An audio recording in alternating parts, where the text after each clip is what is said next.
Hi, this is Mandy back with another video. Today, the question I want you to ponder is, are we creating autism? And no, I don't mean are we creating the disorder per se.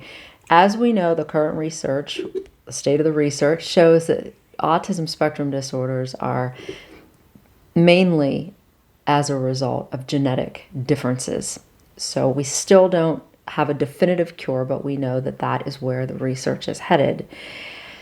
So when I talk about autism spectrum disorders, sometimes if you've watched my other videos, you know I mentioned this other category of another bell curve called non-spectrum spectrumers. So these are all the people who are not formally diagnosed with autism spectrum disorders. When we combine both populations, we get somewhat of a bell curve. Everybody's sort of scattered in there with skills or whatever skill in particular we're talking about.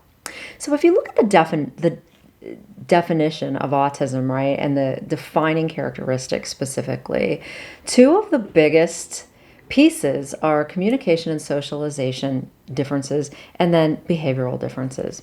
If we look at this population, the non-spectrum spectrum population, it seems to me that a lot of the behaviors that we identify as being characteristics or traits of autism are growing in this population. So let me explain.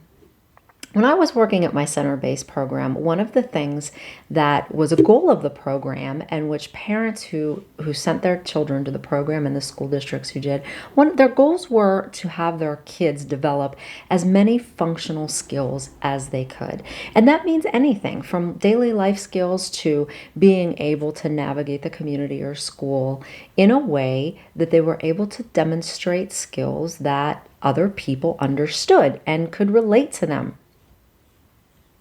One of the things that we would teach the kids, and at this time iPads were a pretty big deal, so the kids were coming into school in their iPad, right? So one of the things that we worked really hard to do was to get them out of this and out here by looking, making eye contact, having a reciprocal conversation in person or peer-to-peer.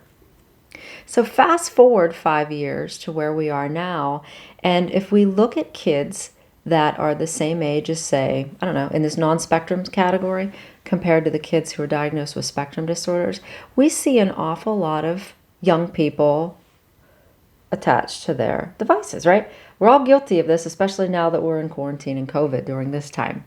So we all spend an awful lot of time interacting this way, but oftentimes texting, sending pictures with a lot of still communication or videos that talk at another person. Maybe respond, but kind of talk at them, if you know what I mean.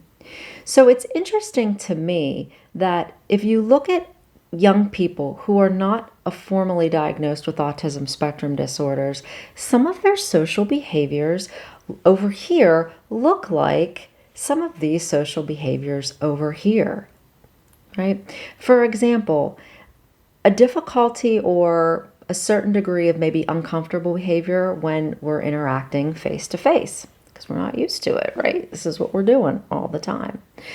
The ability to put the device down or to put the video game down or to stop playing, right? How many of you parents out there see that with your kids who are not diagnosed? Years ago, this was a thing that was sort of unique to kids that were diagnosed with autism spectrum disorders, that it was such a highly preferred activity, whatever electronic device game, that they had a really difficult time breaking away from it. But we're seeing this, I'm seeing it in my clinical expertise mind, I'm seeing this a lot more in the population who is not diagnosed. So it stands to reason that this demographic over here, the ones that are not diagnosed with a spectrum disorder, may have difficulties with what we traditionally consider good social interactive skills, especially face-to-face. And I'm not sure that this population is even so aware that they may be not really proficient in some of these skills. And that's where it takes sometimes parents or adults from the outside or teachers to be able to prompt these young people to engage in what is appropriate social interaction. I see a lot of this with my clients too that are a little bit younger, that sometimes initiation and different reciprocity skills, especially assertiveness, can be really difficult face to face. So just to wrap up this video and to clarify, no, we are not creating or perpetuating this diagnosis for whatever reason, but are we seeing more and more behaviors that look like what we categorize this as in this population and the non-spectrum spectrumers due to behavioral and cultural shifts with socialization and communication? Thanks for watching.